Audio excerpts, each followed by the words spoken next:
middle name. And so it's kind of a funny thing where you'll find half the people that know me as Louie, and the other half know me as Justin. Yeah. So, like, if you grew up with me or went to school with me, they probably know me as Louie. Yeah. Or if they just decided, you know what, I hear people calling them both things, I'm calling them Louie. So those ones that call me Louie, and anyone I met at, like, a job or after high school usually knows me by Justin just because. Yeah, I was like, I know you by Justin from the internet. Yeah. And then you were like, hey, it's Louie. And I go, I go by both. Yeah, and I'm like, both works. I'm like, it's a toss-up. Yeah, either doesn't matter. I've been in 3-year relationships and gone by Justin, and 3-year relationships and gone by Louie. It doesn't matter. You're like, Louie's here today. Yeah. And it works for if I decide to be bipolar. I got, Louie did it. I didn't do it. I didn't do it. It's Louie. Louie did it. That's the person who walks in the cage, actually. Yeah, I'm like, Justin today. Louie's here. Justin's here. I met Justin backstage, and then Louie got in there. Yeah. But no, Justin, thank you for being here, man. Yeah, thanks for having me. Yeah, of course. Like I said, I plugged in with Ray, and we had wonderful guy, by the way. I love Ray. Like, he's the best. Such a good person. And I was talking to Micah, who referenced him to me. I never met Micah. Mm-hmm. He was just like, Chase is the guy. He's got, the same core beliefs. And when you start to find those same people, it's like, oh, they have the same core beliefs in that group. Right. And then he goes, you have to meet Justin. You have to talk. This is perfect. Everything you got going on, it works. And I didn't do any research. I just met you on Saturday. Mm-hmm. And then, you're wearing the shirt, Justice for Roman, your kiddo. And gosh darn it, this is going to be a tough one. Yeah, it's a tough one. Because I didn't know anything because I asked him, I said, he's wearing that shirt. And he goes, yeah. He goes, I don't want to, I'll let him tell it. But, and he explained it to me in here at like 7:30 this morning. And I'm like, oh no.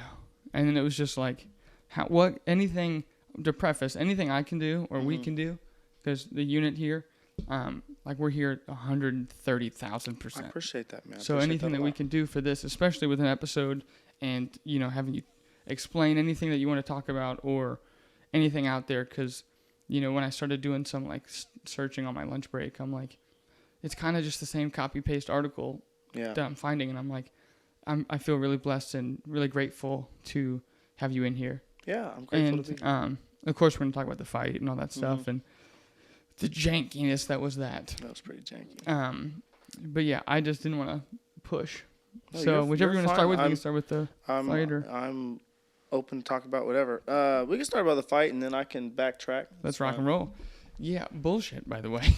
Just FYI. Complete bullshit. I mean, I like from it, as I said, I'm not mad about, like, I'm a little upset with the results, but same time, like, it's a growing experience for me. Yeah. I learned, okay, I could work my hands a little bit better. I outstriked him, but he landed more critical strikes. And so that's something I can work on right there.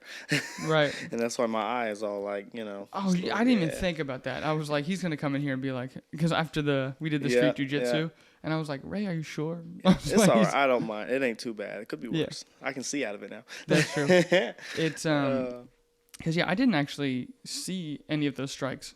You know, I don't think it was. I didn't see him either. I hit I didn't see him at all. It was it when you were going in? Yeah, I think he caught me with a head kick. I rewatched the footage. He caught me with a head kick, like right when my guard slipped down. Kick came over, and then I went after it, but it got me pretty good. Yeah. Well, I mean, I'm grateful. Like, I was looking in the mirror, looking all beat up, like, dang. I was like, well, at least I didn't get knocked out, because some people just, you've seen knockouts that happen that night, and you're just like, you didn't expect them to get knocked out. They got knocked out. I'm like, well, at least I got to, I got to fight the whole fight through. I got cheated. I didn't get knocked out. That'd be terrible. And I was going to say, for the first one, we'll get back to it, is the slam knockout was insane. Yeah, that was. But when we say cheated, we literally mean cheated. And I have watched fights on TV. I've watched PFL. I've watched UFC. I've watched Bellator. I've watched ONE. I have never, ever seen that. And I've watched most of the fights this year and last year from Synergy and then FAC. Mm-hmm. I have never in my life seen 2 points taken. Just that alone. Yeah, but then there was no warning before that. So he said He didn't say anything. I just saw him immediately pull you guys off each other and then take 2 points. 2 whole points, yeah. And he said what? I heard him say, like, while I was hitting him, watch out for the back of the head. Yeah. And I was like, well, yeah, I'm not hitting him in the back of the head. I'm I'm curving these punches, hitting him in the ear. Right. I made sure I was hitting him in the ear. I heard him call it. I heard my coach saying, pick your shots, and dude even tried to talk to her. He's hitting me in the back of the head. I was like, oh, shut up. Right. You were like, I'm not. Like, no, I'm not. I'm getting you right here. Yeah. And so, and for me, like, I had him locked up. Like, that was the end of the fight in my brain. I was like, all right, this fight's over. Because it's either you're going to try to fight it and I sink my choke in. Yeah. Or you're not going to fight it and they're going to TKO you out of here. Yeah. And so then all of a sudden, ref stops me, stands me up, takes away 2 points. Like they even after that, like 2 points is ridiculous. I've never seen that. I always see 1. Yeah. It takes away 2 whole points, and then even after that, gives him brings the doctor in. I ain't seen that either. Yeah, they brought the doctor in to look at him and see if he was okay to still fighting. Like I've seen them do that in like boxing where they give him a count. Yeah, and they're like, come check him out. Yeah. Usually when the doctor comes in, the fight's over. You can't have the doctor come in and look at him and, you're giving him all this sympathy, if you will, when, as I said, I wasn't doing anything illegal. And if he was about to go out, it was from my punches to his ear, not back of his head. And that's something else too. It was the fact that, I even in that fight, people were like, I saw like a headbutt and we're like, whoa, no one's going to like stop. Like, oh, you guys good? You guys good? They were like, keep that rolling. And then there was multiple warnings for things. Hey, be firm. Pick your shots. And then they would go again. This one was like, mention, pull you up, 2 points. Yeah, and 2 points, that's the whole fight. Trey was fucking livid, by the way. They're actually looking at getting it overturned. They're sending footage in and looking at get that over, which would be nice because, I like wins on my record. Yeah. It's and unless you were there, it's tough to like explain until the footage comes out, which is a while after, and it's a whole big ordeal. But I really hope that you do get that overturned because it was, in my opinion, me, Ray, everyone at the table, they were like, "What's happening? We don't know what's going on." Yeah. I'm like, I don't know. I think maybe that, they were down there too long. That's what I thought. Maybe they were maybe there wasn't getting any work in. I'm like, but he was because I saw him hitting him. And as we're going through this talk, then that happens. Yeah. And Ray turns and goes, I've only known him for a short period of time, but he's not a cursor. Yeah. Maybe a little bit here and there. Yeah. But he's like, are you fucking kidding? Just sort of like going nuts. And I'm like, oh my gosh, they're taking points away. But I thought you'd had a great performance. I appreciate that. I thought so too. Everyone at the table too was like, oh yeah, do you know him? Do you know? I was like, I met him backstage. I'm like, I'm pretty high profile. And the only way that I was able to get back there was I got to know Chris. And I trained with Zach for a little bit, and like in the beginning of my training career. And, I walked by Chris, and he's like, I go, I got my stuff, my camera, all that. And he goes, oh, here you go. And took it off of him and put it on me. He goes, I think they know that I'm staff. Yeah. I'm like, yeah, you own it. And so I just, the whole night, I just kept going like, don't worry, I'm staff. Yeah. And they were like, we saw the badge. Yeah. Right. But how long have you been with Trey, actually? Not super long. I actually switched over. To that gym this last winter. This last winter? Yeah. Lots of good dudes in there. Oh, yeah. It's a tough competition. I had a grappling match a little while ago. I went against the ranked number 7 in the UFC, Jeff Molina. And you grappled Molina? Uh-huh. Are you serious? Subbed him in 2 minutes. Yeah. He's a killer, by the way. Oh, yeah. No, we're not disregarding anything of him. He's really not good. taking away from you either, And, we were talking, and Ray mentioned Jeff Molina, too. And I was like, oh, he's a killer. And, he had a situation come out, and it was like... it's been rough for him as well. Yeah, and we were talking about how he handled that with grace and, just was himself, And that's, I don't know, that kind of humility is nice. And, of course, I would never bring him in here and be like, hey, how'd the thing, berate him with it. But the amount of, discipline and grace and compassion that a lot of those guys have in, the different, whether it's Ignite, whether it's Marathon or, the one in, I don't know if they have the hub still over in Lee Summit. Yeah, it might be that one. Maybe that one? Yeah. But, I mean, they're there to get their job done, right? They're there to be in the UFC, you know? No, he's a killer. He's rough.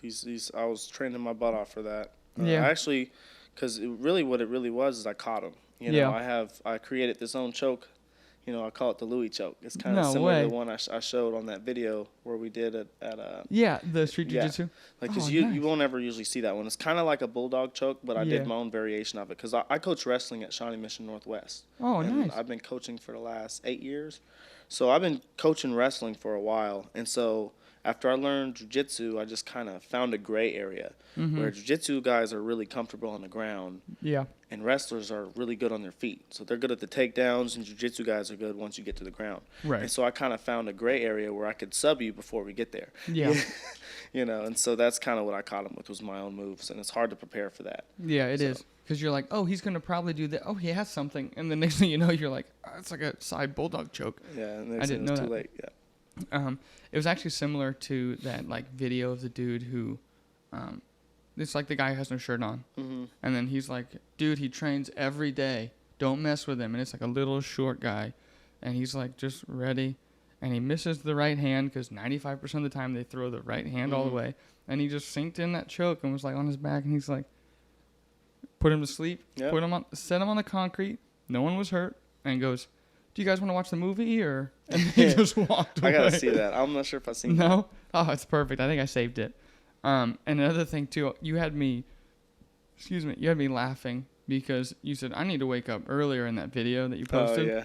And you're like, man, I got 2 separate shoes on. I and they were black shoes. This morning. I didn't realize until like 2 hours into my shift. I looked down. I was like, wait a minute. The one was a steel toe and one wasn't. Like, I was like, how did I do this morning? I don't know. Well, luckily they looked similar enough. No one noticed. This one's really breathable. This one's like really waterproof and tight and has a steel toe. But yeah, no, it was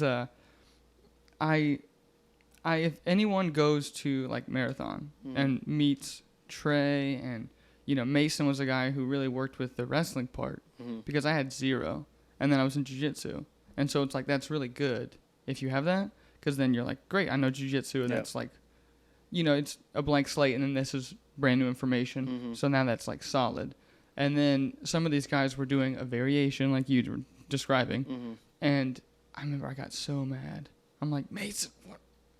Because I was like a rag doll, I didn't see no sweat, no nothing. He was just like, oh, it's great ankle pick and pick you up. I'm like, where am I going? Wherever he wanted to take me, it was going. Right. And, my emotions came out, and I'm just angry, and I'm like, I don't know what the fuck I'm doing. Yeah. And he goes, it's okay. I'm like. That sounds like him. That's literally. He goes, what do you want to do? Like, he just was really calm, and I'm like, I want to know that. And he goes, okay. So we did that. And then I was like, what are some others? Next thing you know, it's 20 minutes.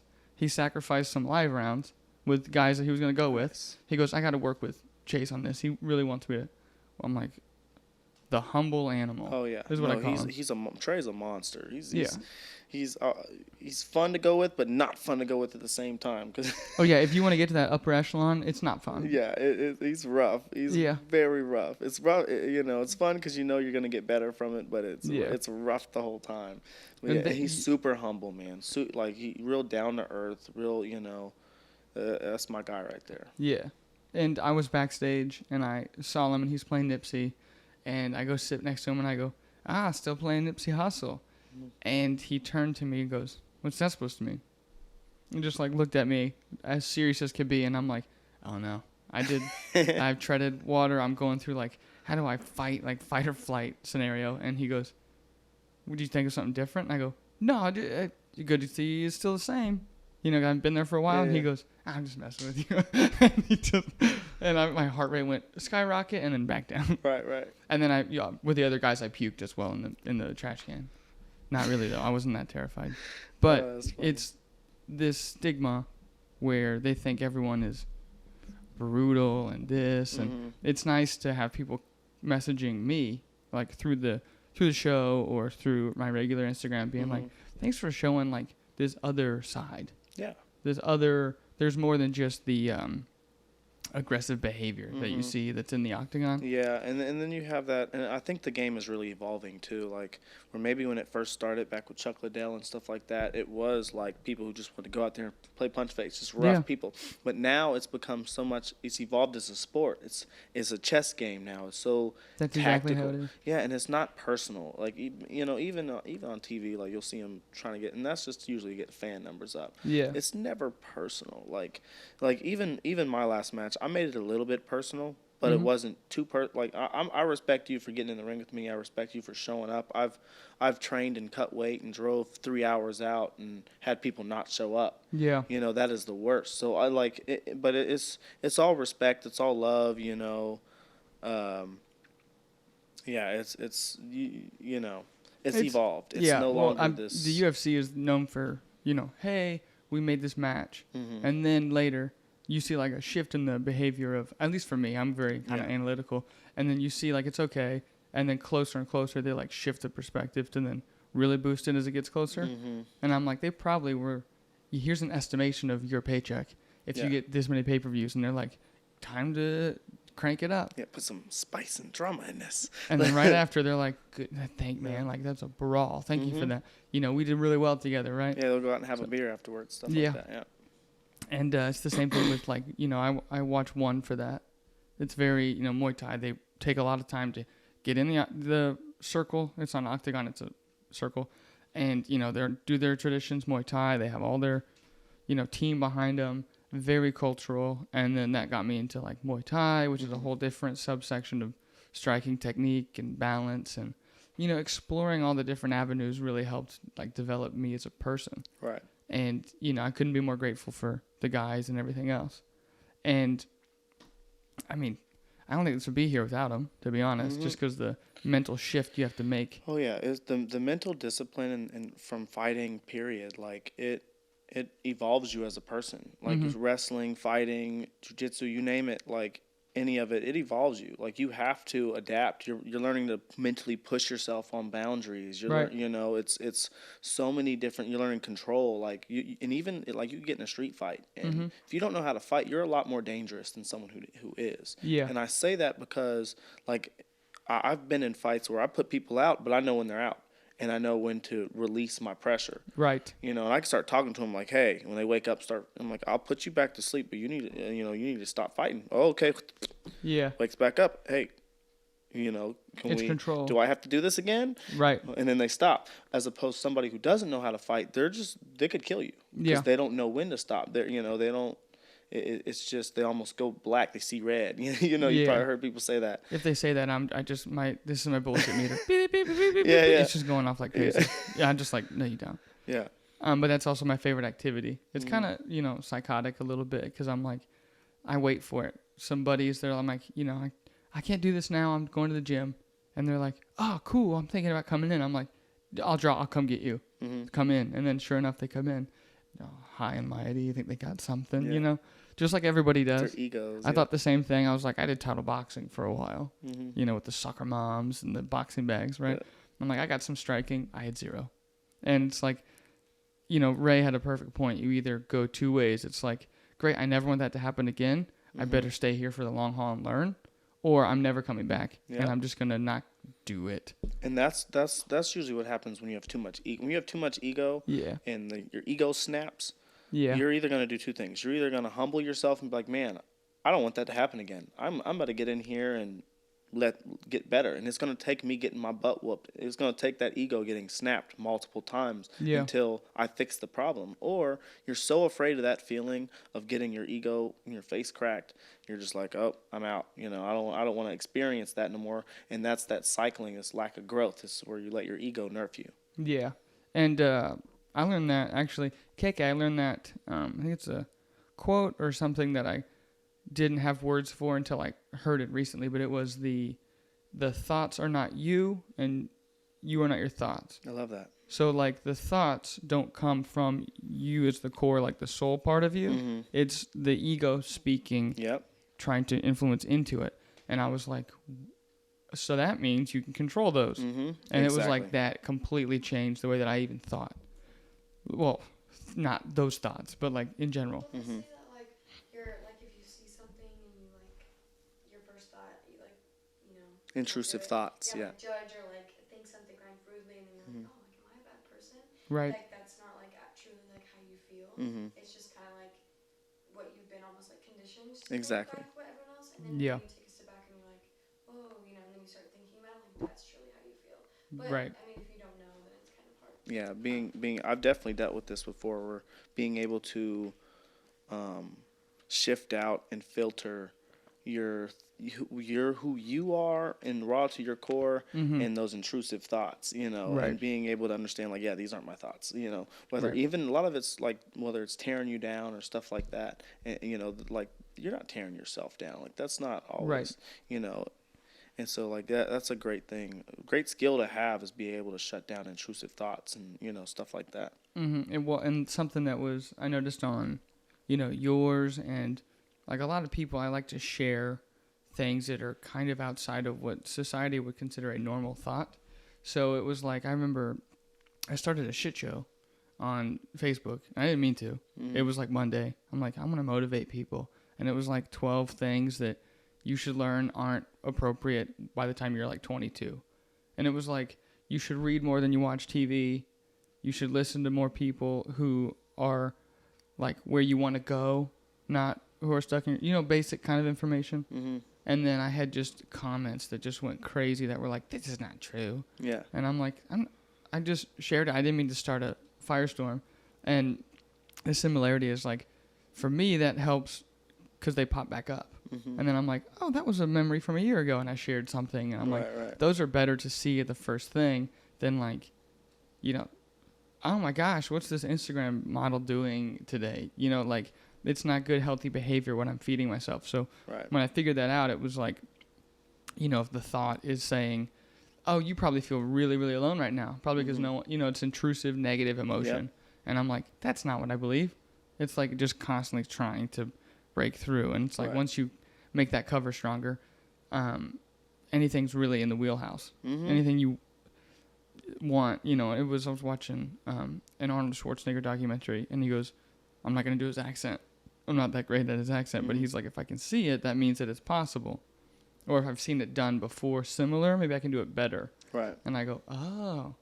And a lot of that has just like blossomed into something I never thought would be possible, which is why we're here. I love that. And I'm like, it's awesome.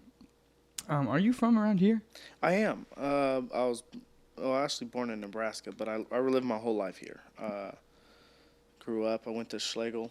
It's not too far up here. Schlegel High School. When I went to high school, I grew up my whole life here. It's Ray said the same thing. He met me at the coffee joint, and he's like, oh, Kinship Coffee, and I go, I don't know what it's called actually, and he goes, that's what it's called. I go there 3 times a week, and he's like, I'm very familiar with, you know, KCK Wyandotte and around here, this area, and you know, just sitting with him and going through some basic statistical figures of, you know, because my walk of life is different than her walk of life. Right. Her walk of life is different than both of ours because it's male, female. Like, we all have different things. I left the door open when we went to Home Depot, right? And I left it open, put the cart in the thing, came back, and she goes, by the way, you probably shouldn't do that anymore. You cannot leave the door open. And I'm like, oh my gosh, like you have a completely different walk of life than me. Yeah. I can just walk around straight ahead, not worry about any surroundings. And she's like, who's there? Right. What is that? Are you staring at me down the aisle? You know, stuff like that. And it's different for me than it would be you in an area like this. And I never ever, like, not that I wouldn't have seen it, but to be open about it and have people tell me stories and things of how they grew up, and it's just a good difference in perspective that, like you said, just like jiu-jitsu, it'll humble you. Yeah. You know? And I love, like, that's one thing I like to do in my free time now is I'll basically interview people. Yeah. I love hearing people, and I'm like, what's your story? I want to hear your story. Because there's so much you can learn from hearing someone's story. You know, you hear, you know, the things they went through, and you can maybe hear things that you don't want to go through yourself, lessons they learned, and how not to walk that same path. And that's one thing I love to do is when people watch and learn people's stories. Yeah, you were talking about you had some equipment and some ideas for doing because podcasts. I was looking to start my own podcast. I think it was going to be called Real Talk or something like that. Real Talk TV or something like that. It's in the works. Ooh. I actually got a bunch of gear. I just got like lightings and different stuff like that. But it's all in the works because I was basically one of my biggest things is I want to make the world a better place. Yeah. You know, my very being here, like, it's a journey from A to B. Mm-hmm. And if I get to be in this world in a better place when I look back at it, I didn't do my job. Right. You know, and I've just been through so much of life, so much hard life things that I feel like people should never have to go through. Yeah. And so if I can share my wisdom with people and share things I've learned along my journeys, then maybe people don't have to walk the same path. You know, like, hey, I read this book. You don't have to finish it, you know. Yeah. And wow. so that's one of the reasons I want to start a podcast. I spend a lot of time sewing into people's lives, like one-on-one, and it gets exhausting. But, you know, and I'm like, well, if I start a podcast, I can be like, hey, watch episode 37, Intrusive Thoughts. Yeah, exactly. You know, like, bang, I got the thing for you. Yeah. Yeah. And so that's one of the things that kind of motivated me behind starting a podcast is, as I said, I spend so much trying to rewire people's brains and fix people, and, you know, and help them out. And so, yeah, that's why I want to start a podcast. Well, anything you need, you let me know. Yeah, for sure. You know, with space, a place to do it. Oh, editing services, anything you want. Awesome. That would be awesome. Oh yeah, we after this, if you want, we'll sit down and I'll show you some stuff that kind of had to, because that was the thing that was really, it held me back from a lot, because it was up until, thank you KK again for being here and doing this. That's nice, because then all of that's taken care of. So then it saves some time. So then I can do more, and then meet more people, do more things, share more stuff, and just learning how to be efficient in this spot. Like, it wasn't something I learned right away. It took a long time, a lot of mess ups, and opening a software I had no business opening and going, okay, I don't even know where to start. Right. You know, and so anything you need on the house, I'll help you all day long. Hey, that is awesome, because as I said, that's my thing. I want to make the world a better place, and like a lot of topics I want to talk about, whether it's intrusive thoughts or whether it's parenting, or I'll call it my list of pet peeves. Right, yeah. You know, I have a long list of pet peeves, just things that are wrong with society and like in people on a norm, and the way most of our brains are wired it's incorrect. Yeah. You know, and just looking at things through more of a positive lens instead of, because typically we tend to look at things from such a negative lens, you know. The glass is always half empty, not half full. Yeah. You know, and it's all with how we want to perceive it. You know, it's our right. And so that's a lot of big topics like that I just want to talk about, and just kind of get that out there and let people kind of, you know, realize things like that. And then my thought is, like, if I can get enough positivity out there and enough, like, maybe helping you rewire your thoughts and helping you deal with different things, there'll be less careless things going on. Like, so I'll go ahead and talk about my hardest situation I've ever dealt with for a little bit. So basically, I was with my baby mama for 3 years. I met my oldest son. His name is Jace. I met him. He was 3 months old when I met him. And I've been his dad ever since. And then 1 year apart, I had his little brother, Roman. And so basically, you know, I started a family. I had a happy-ish family, you know, for the most part. She ended up, after she had Roman, she was prescribed, it was hydros and then perks, and then, you know, just rabbit hole from there. Yeah. So she became a drug addict. Yeah. And so from those 3 rough years where I tried to keep things together, even though she was not right, you know, it just ended up falling apart. I couldn't do it no more.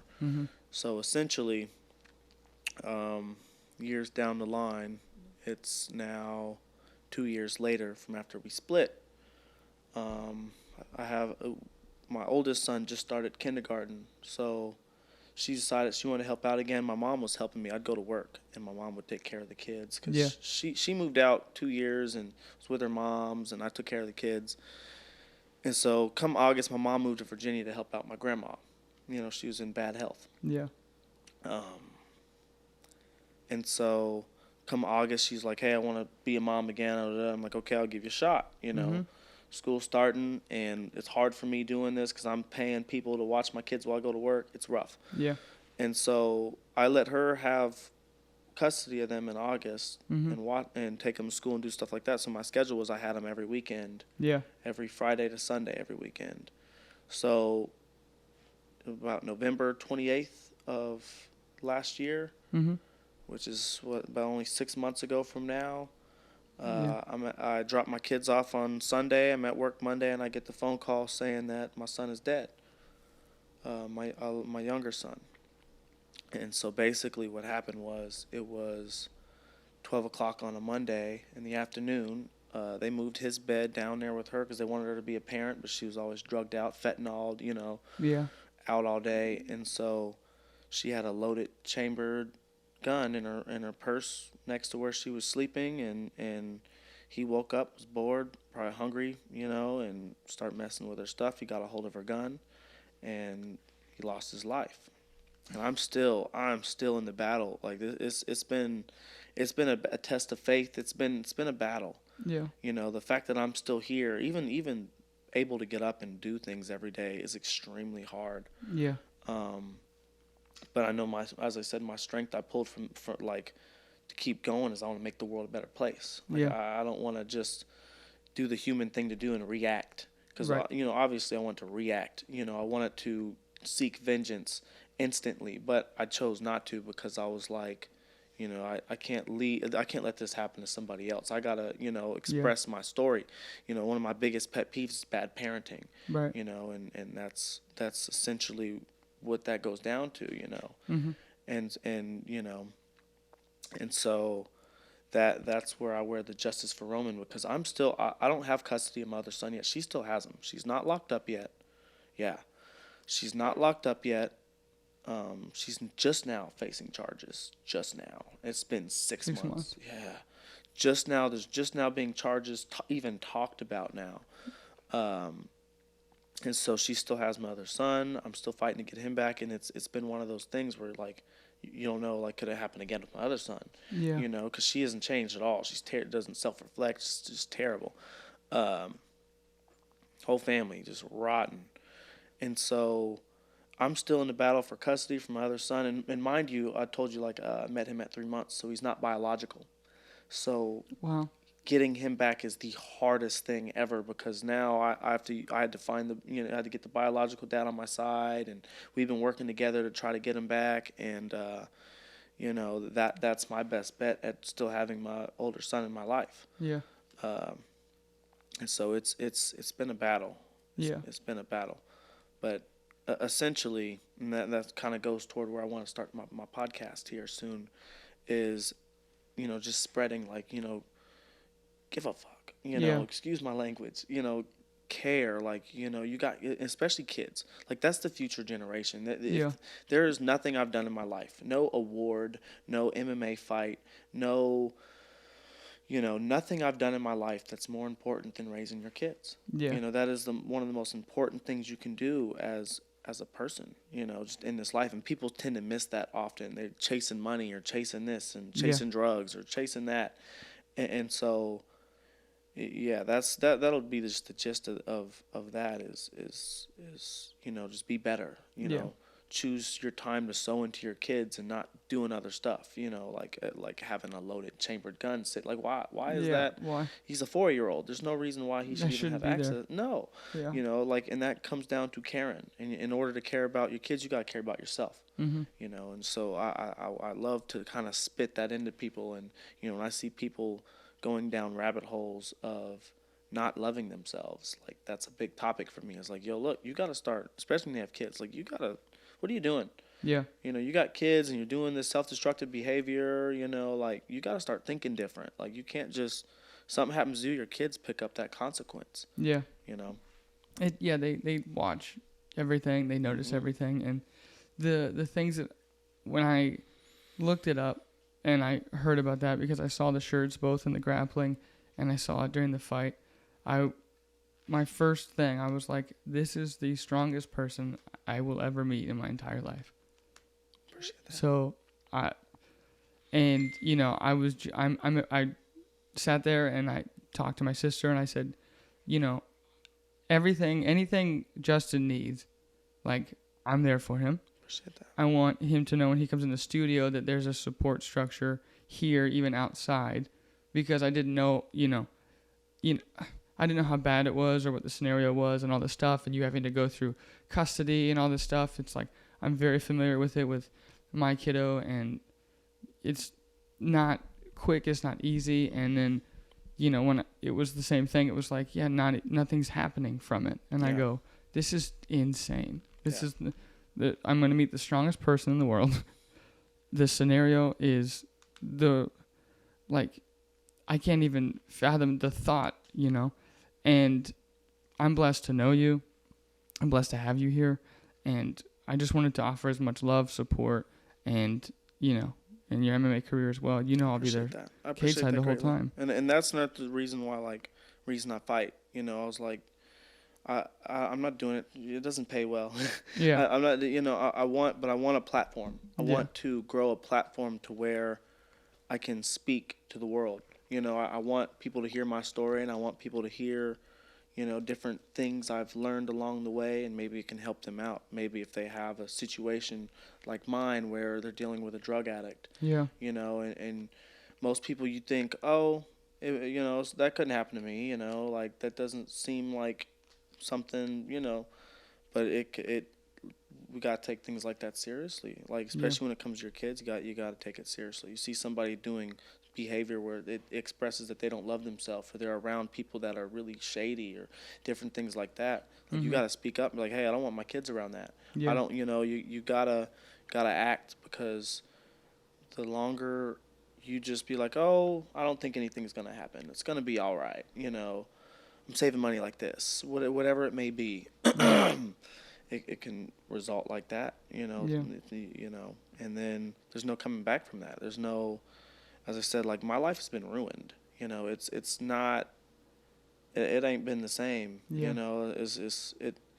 I know, even still sometimes, getting out of bed is the hardest thing. Yeah. I'm like, I don't want to be here. That's how I start feeling. It's like, I bought a house. I own a house. I own all this stuff. Mm-hmm. But I didn't buy it for me. I bought it for my kids, And so it's just going through and having everything ripped away from you that you fought for. Mm-hmm. And so it's been the hardest thing. But Yeah. I mean, I know I'm still trying to get my oldest son back. And so it's and as I said, I want to make the world a better place. Yeah. I can use, you can use the things you go through as stuff to help somebody else. Because I think we mentioned it earlier with the ego. Mm-hmm. When you walk into the gym, you're either going to walk out and be like, nope, not doing that again. Or you're going to be like, okay, I need to grow here. Yeah. This is obviously where I need to grow. And it's going to attract you to grow. And so same thing with life. When you go through something, you have two different types of people. You have somebody who's like, oh, I went through this terrible thing, and they shut down. Mm-hmm. They rabbit hole, they spiral, and they head to the chaos end of things. Yeah. Or you have somebody who's like, I'm going to turn this positive. Mm-hmm. And so that's my message. One of my biggest messages to the world is, how can we turn our pain positive? Everyone's gone through something. Everyone's going through something, and having that mindset of, I'm going to turn this positive. I had a buddy who shared with me a story of him being molested at an early age and stuff like that.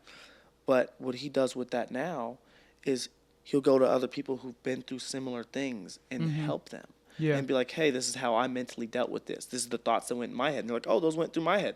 Yes, but this is what I did with it. I turned it something positive. And then he's literally sewing back and helping people with that. And I think we can do that with any pain we go through. Mm-hmm. We can take it and weaponize it and use it to help somebody with, you're going through, and you can see the cycles in their life. Let's say they just really negative people and they're just cycling in a really bad cycle, and you know why. You can trace the root, and you just go like, hey, I went through the same thing. You could do this instead. Right. Because it's easy to fall into despair. It's easy to fall into that rabbit hole. And so I think one of the best things we can do is just, turn everything we go into something positive and give back, Yeah, absolutely. KK? You need a pen? Okay, got you. Man, there's there's nothing I could pull from me to compare to anything related to this. But there was a moment where, yeah, it was like I didn't want to be on Earth anymore.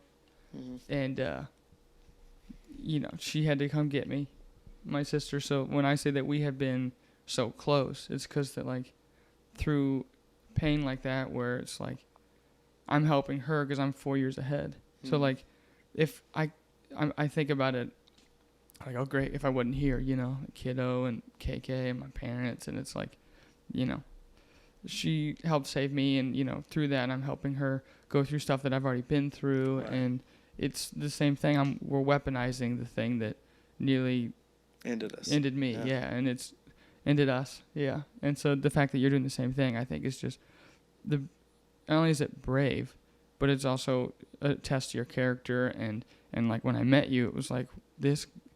It was just different, like there's the strongest person I think I ever have known, will know.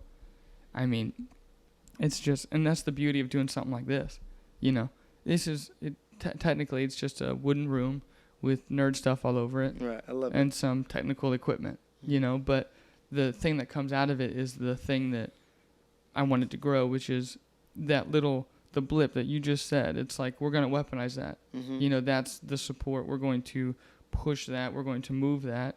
And, it'll, I keep saying make waves, but, because it's a waves podcast type deal. But it'll make waves. That's something that I was thinking about that we were going to do. I'm like, this is now my gig with him. Like I said, we're going to go 110%. We are anything he needs, anything he wants. Appreciate that. And so if you much. were like, "Hey, I'm close," I'd be like, "I'm in studio. Come in here, hang out." Say less. I live like 8 minutes from here. Yeah. That's so awesome. I'm like, doesn't matter. Just come over. I'd be like, I'll be there. I'll come after work. It doesn't matter. Like, people that like you that I get to meet is just a blessing upon blessing, and I hope I can in return give some type of strength that you've shown me and given to me. Appreciate that. Through this and to them. Yeah. And, I had Kevin. Kevin does Jiu-Jitsu at Marathon. Kevin Cronister. Okay, yeah, I know. Mm-hmm. He does the crimes against children. Mm-hmm. And, back to the whole parenting aspect, he was like, you'd be very, very shocked to realize that they really just don't care. Yeah, no. I mean, it's like that, I've been contacting DCF, like, yo, like, what has to happen, like, for you to remove my other son from that house? Like, what? Yes. And they gave me the most blasphemous, crazy answer I've ever heard in my life. They're like, oh, well, they tried to say it was some type of accident, and that my other son would have to express him getting hold of a gun. Or, Are you kidding me? Yes, that's what he said to me. And I was like, are you serious? And they're like, yeah, and we're not even really supposed to be talking to you because that's not your son. And I was just like, whoa, like, you guys you absolutely don't give don't care. Y'all really don't care. Like, your whole job is to keep children safe. A child lost their life at a household from getting hold of a gun. You can't tell me that is an accident. Yeah. He didn't slip and fall down the stairs. Right. He got hold of a chambered, loaded handgun. Yeah. That was in the same room he sleeps in. Yeah. At 12 o'clock in the afternoon, not being watched. He's 4 years old. Like, how can you call that an accident? You guys just don't care. Right. You don't. But it's crazy. It's crazy. And so, like, that's where we have to collectively as a group, as humans, we have to grow and be better. We have to, if you watched the new Ant-Man that just came out, it was pretty cool because they're going against this really powerful, godlike individual, Cain the Conqueror. Yeah. And pretty much the way they beat him is in numbers. Like, the numbers ended up overpowering that force. And so that's what we have to do as people when we spread our love and our messages. We have to spread that do right, because the system and the way things are, it doesn't care enough to, or it's bound by too many different, regulatory items that play into all of this, which to do it shouldn't the right have thing, to. right? Yeah. And that fundamental belief, I was watching Joe Rogan had Jordan Peterson back on. Mm-hmm. Do you listen? Have you heard Jordan Peterson talk? Yeah, I've heard some. Well, the college, or he was the professor at, and he would do all those lectures, and he was teaching the kids. They're removing his license, his degree, because of things that he has said backed by data that don't make sense. It's just part of he compared it to like Exodus from the Bible. He was like, eventually that story's so resonant, and they did like a 16-part lecture series that'll be coming out that I personally want to watch, because the level of depth that he goes into explain why this is the reason why, and it's a breaking down of the negative message. Right. And he said, just the way you said it, which is like that same mindset, you will help so many people, right? Because one, you won't give up. It's the mission. You were like, it's like locked in, you know? And his is the same thing. If we can preach the message that, it's not the King the Conqueror, it's not the big tower of power that's ruling us. And if you give into the half empty cup, then you're already giving it to them, even though they don't have it. Yeah, it's and part next of the thing psychological. I see that all the time, where people fall in that rabbit hole and they can't even work a job anymore. Yeah. Everything's like, oh, the system's again, everything's despair, and then the next thing you know, they can't even be functional anymore, because like they've turned their mindset and their life into purgatory. That's where I started off. I started off like I was the biggest conspiracy theorist in the world, and I still am. But same thing is, I'm not gonna let that run my life. Right. I gotta find the positive. Like you'll hear that. We're modern day slaves. We're at work. We get paid breadcrumbs. Modern day slaves. But if I go to work every day with the mindset of, I'm a slave, it's not gonna promote me to stay at work and be successful there. But if I rewire my mindset to like enjoying my work, next thing you know, it's easy for me to go to work. It's easy for me to get these things done. I'm actually here having fun, or making the funnest of my moment. I'm making money. I've rewired my brain positive toward this experience, instead of walking in every day like, oh man, I'm about to make them millions of dollars while I'm a slave. Mindset will defeat you eventually. You're not going to last long. It's that good comparison of those thoughts are not you. Yeah. Yeah. And if you just give in, it's like they'll get in there, and they will work its way into the negative parts and grow it like a cancer. And that doesn't benefit anyone, doesn't benefit you. It doesn't grow any positivity. It doesn't make any real change. Yep. You're just feeding into a system that doesn't actually exist. Exactly. It exists collectively in the thoughts and minds that you're all doing together. So if anything, it's proven that if you shift it, then, great. We all believe the positive thing. Yeah, exactly. And are you a Marvel? I love Marvel. I love the Avengers. Did we just become best friends? Oh, yeah. Quick, are you a Star Wars guy? Mm-hmm. Okay, I have a toy to show you after this. And this was. I'm gonna say Darth Maul's my favorite. Oh, dude. Darth Maul's my favorite. Yes. And then behind him is General Grievous. Okay, come on now. Are you serious? I love General Grievous. Why? He's cold because he literally takes out so many Jedi, and he doesn't have the Force, and he like collects their lightsabers as trophies. Like, you can't admit that's cool. It's pretty badass. I will admit. Cool. It's cool, and he doesn't have the Force. Like you're fighting whole people with powers, and you're beating them, and you're just taking their lightsabers as trophies. Like you're cool. Yeah, that's true. Yeah, I thought you'd say Darth Vader for sure, but Darth Vader's cool. He's cool. He killed too many kids. He killed too many children. Well, it's like, that's the classic. It's like, I love Darth Vader. It's like, what about the other ones? You're like, I don't know. Yeah. I'm like, okay, great. And it's funny because I was listening to a podcast where one of the friends loves like Harry Potter and Hogwarts. He's really into it, knows all about it. And the other guy, to play into the comedy, he's like, have you seen any? He goes, oh yeah, I know Gandalf. And he's like, well, that's not. Gandalf, yeah. That's Lord of the Rings. He goes, no, I think you're messed. That's Star Wars. And he like just started doing it, and he made him so mad. He goes, this is my pet peeve. Like, started getting crazy. And, the atmosphere is like, I wanted to create the space. So that way when it has stories of value, it comes out like we're in my living room. And so it's like, it's just me and you here, And to get to know you and Ray and people who have this same despite whatever they've gone through, this same positive attitude and it just makes me more motivated. Oh yeah. Because not only do I want to be around you guys more often, and this is the collective like group of people that, you know, I would want. Like it wasn't, I didn't like the same thing. I didn't like the negative, all this kind of thing. But people who, even through all that, the pain can come out and show other people and change other people. And that's what you said. You're not saying it's like, yes, I do want to change for me. But it's also I want to share that with you guys. I want to share it with you. Like some people, I've talked to friends that are going through depressions and things like that, and tell me about how they want to kill themselves and different things like that. And mind you, I actually did have a friend watched off themselves on Facebook Live at one point of my life, so that's another. There's so many different painful stories, so many.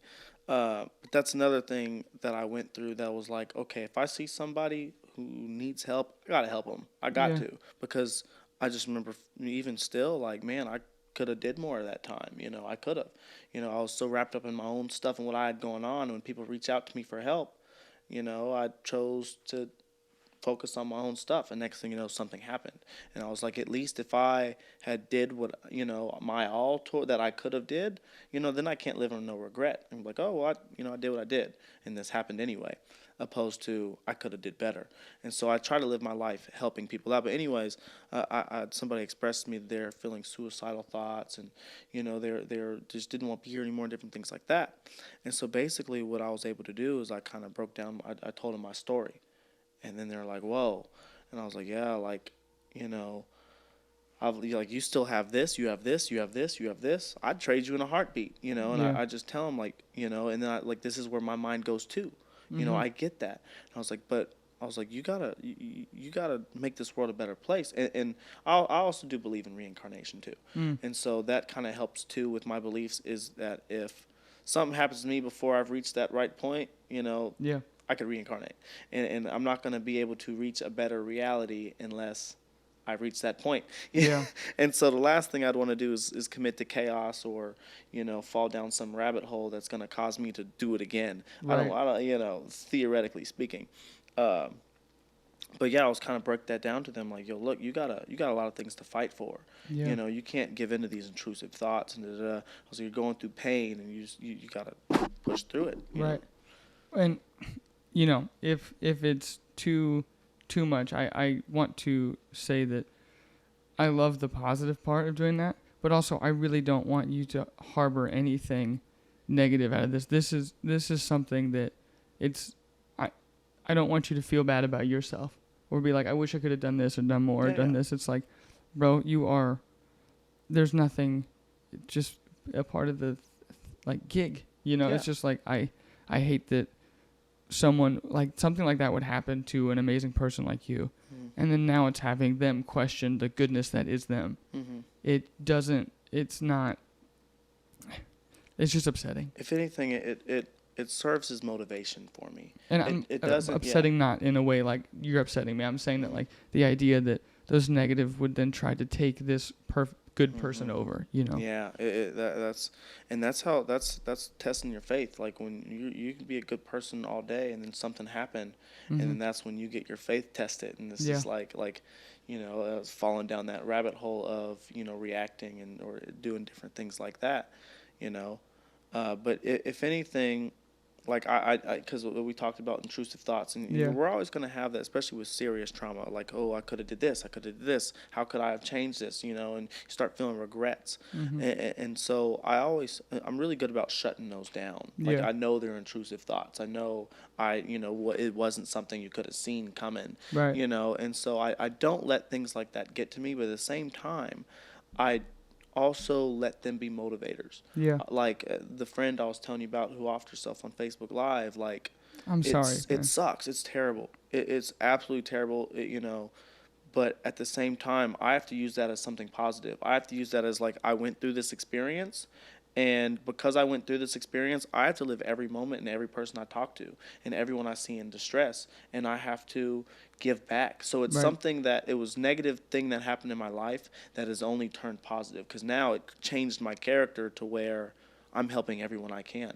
Right. You know, so it's not like it was necessarily in vain or something that I'm like, oh, I should have did this. I'm eating myself. I'm not eating myself. Right. But it's more like extra fire. Like, remember this time where you felt like that? Like, now we can give back. Like, Yeah. this is not going to happen. You're never going to feel like that again because you're going to know you're being the best version of you. Yeah. That's a beautiful, beautiful way of describing it and then portraying that sentiment.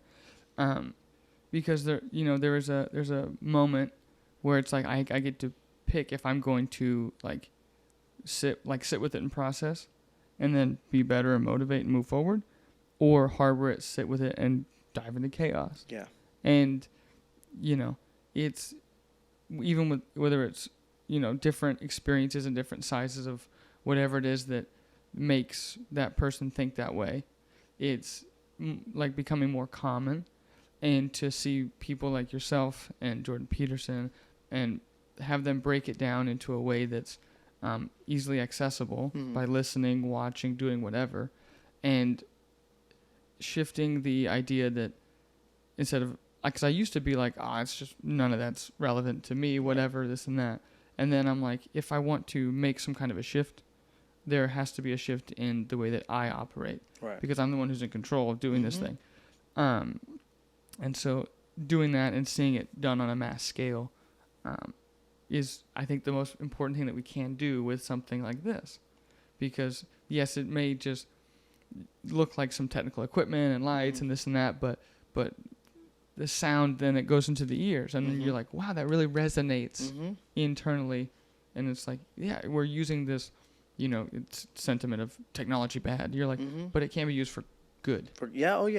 You'd be surprised the amount of because this is something I spend a lot of my time doing, is sewing into people and rewiring their brains and helping them out in bad situations, because I've seen so many rough situations. And so I spend so many times, and all it takes for me to save someone's life is just talking to them. Yeah. That's it. Like, hey, I've been there, buddy. I read that book. We ain't got to finish it. This is how it ends. It ends terribly. I actually... it's a funny story. Little slightly off topic, but same topic. So not too long ago, I had a party.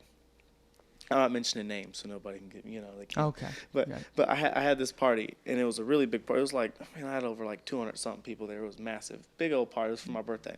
All right. Big old giant birthday party. But anyway, later in the night, I guess one of the girls who was there, I guess her controlling ex or whatever, pulled up, and he thought he was just gonna drag her out the house.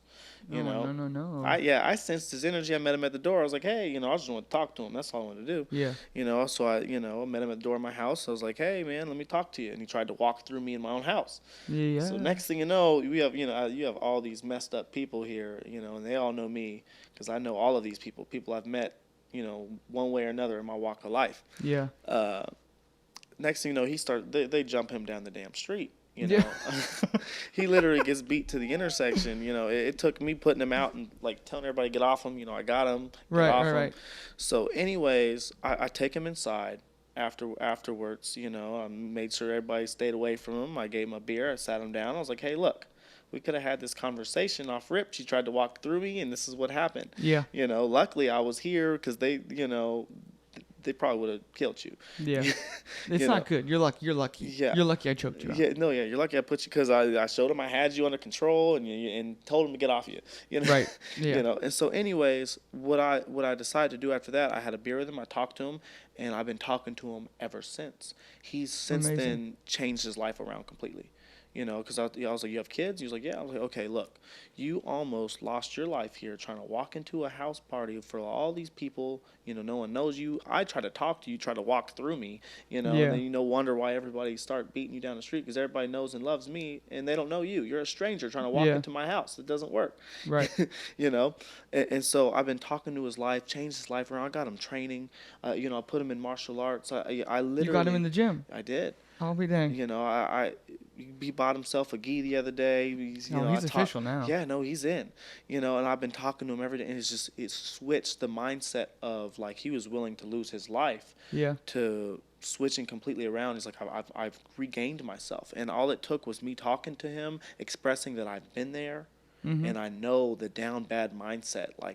you know, where you're just, you know, and I was like, you know, y'all got to cut the toxicness out, you know, because relationships are scary. You know, that emotionally heightenedness can lead to the end so fast, you know, and so, you know, as I said, just talking to him, seeing him change his life around was really inspiring to me. And I was like, man, I got to talk to more people. Like, you know, I can help people because, you know, and so that's definitely something, and among a bunch of other people I talk to, like just helping them dewire their thoughts and be able to help guide them in the right path, especially when you walk those shoes, and especially when it comes to thoughts. Like if you ever expressed an intrusive thought and someone's like, yes, I had that same thought before. It sounded just like that, literally word for word.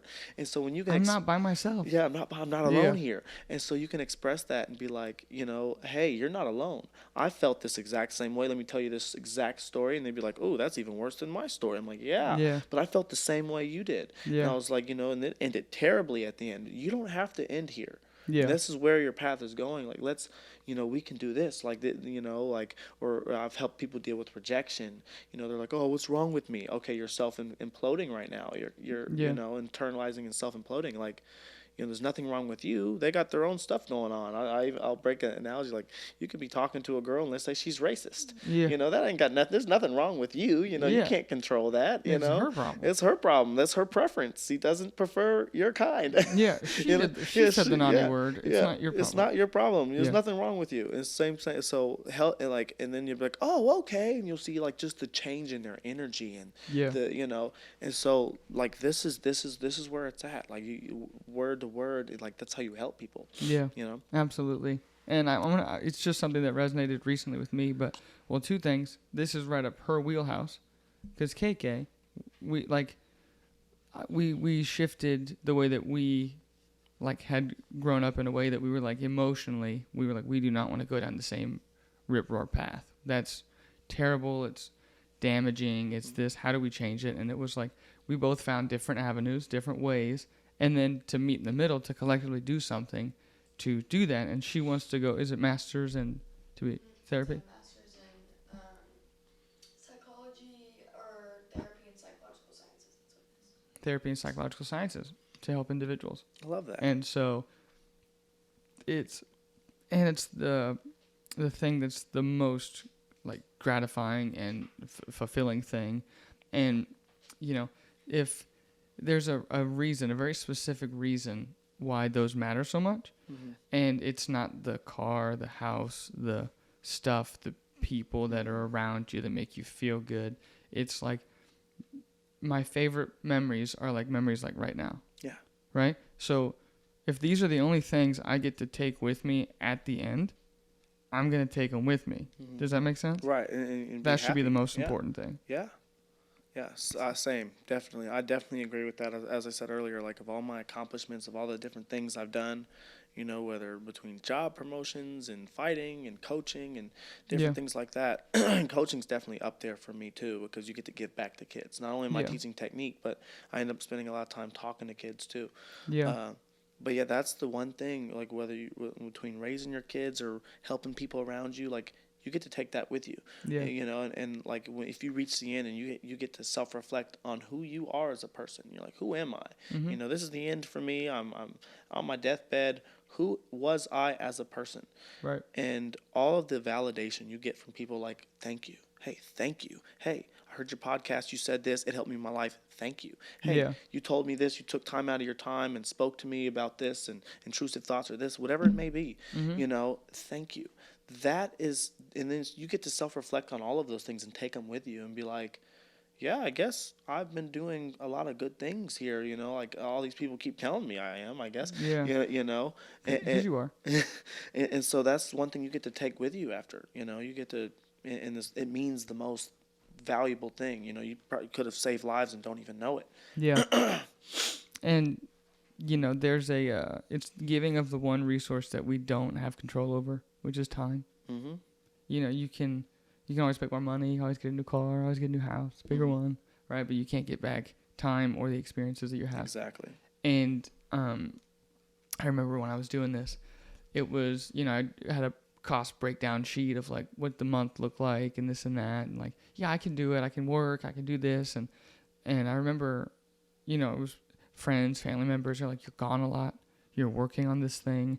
You're late at night. Mm-hmm. They're like, why? You're crazy. Why are you doing it? I'm like, what else would I want to do? Why would I not want to talk to people and change lives and give tidbits of information like this and show people levels of experience that are around me that, because to me it felt really selfish to, hear stories like this and yours and then be like, wow, and then have it from me. Yeah. That doesn't feel right. Yeah. It's like if I have the opportunity and the equipment and the financial resource from a job to do something like this, then that's more important exactly than having, I got $5,000 in the bank. Yeah. I looked at my parents and I go, well, how good is that? Hey, you're just going to blow it on something. It does nothing. I'm going to buy something with it that does no value other than spending something that also holds no value. Right. Just stuff that I don't need. Yeah. But they said it in Fight Club. We spend all our time buying. Oh, dang it, I wish I could do quotes better. I haven't seen Fight Club in a minute. Yeah, they said that quote in Fight Club about basically how we walk around buying things we don't need just so we can be miserable, whoop-de-whoop. But, yeah, like, that is you have empathy. You know, when you see somebody going through something you went through, and you also, that empathy, you're like, man, I remember barely making it, you barely make it out of a spot, like, and so when you see somebody in a similar spot and you can help make them out of that, like, you're like, man, I just, I said saved a life just now. Like, that's something that's priceless. Yeah. And they're never going to forget that. Right. It's a priceless thing you get to carry with you, and it's going to bring your spirits up. It's going to make you, it's priceless. And it's something I buy. I could buy a car and wreck it in a week. Yeah. And that there it went. There's $5,000 right there. Yeah. And the next thing but the best thing about that, and you brought it up just now, which is perfect, is that it then replicates. Mm-hmm. That person will never forget it. Yep. And then they tell 3 people. Yep. And then next thing you know, now that they made it through that spot and you help them, and they meet somebody else, they're helping them. Yeah. And then that somebody else they helped is helping them. And then that's how you make that spider web spread, across the world, and it starts just like one person at a time. Yeah. Love that. And it's nothing but positive. Love that. Yeah. I got goosebumps. Yeah, right? Yeah, I was like goosebumps. I'm like, oh, we're doing it. Just gotta chill my spine. And again, I wanted to thank you for telling me both of those stories. I didn't know either of them.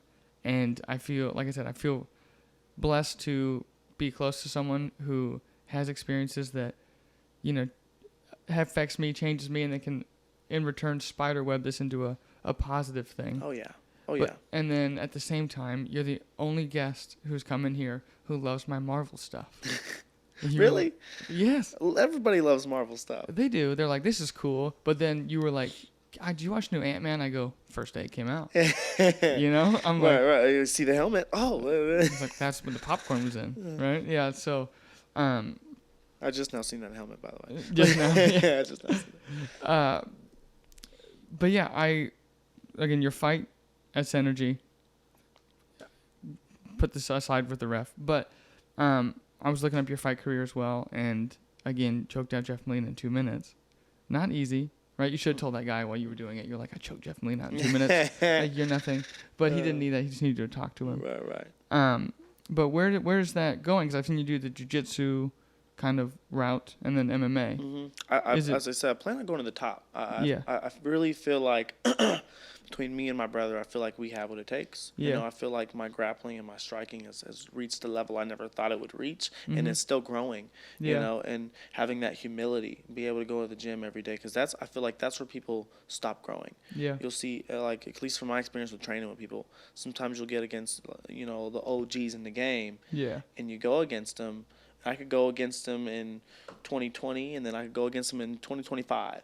And I'm going to be honest with you, probably in 2025, they're going to be the same as they were in 2020 with their skills, their everything. You're like, man, you haven't really gotten better. Yeah. And a lot of times it's their ego.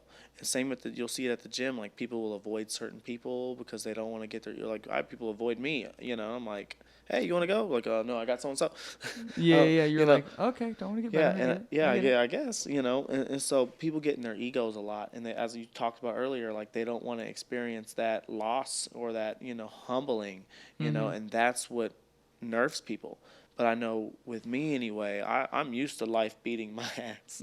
So Right. so it's like I look for the best person. I want to get against Trey and let Yeah. Trey beat me across the map, Right. And it's going to make me better. I Mhm. have to adapt, and so and even since I've been there, I've grown like so much just because I put myself in a tough environment with people who are some of the toughest people in Kansas. And next thing you know, I rise to those new heights because I'm finding those good people and letting them beat me up. Right. Until next thing you know, I'm at that same level. Right. Next thing you know, I'm surpassing, It's the I heard the 33% rule.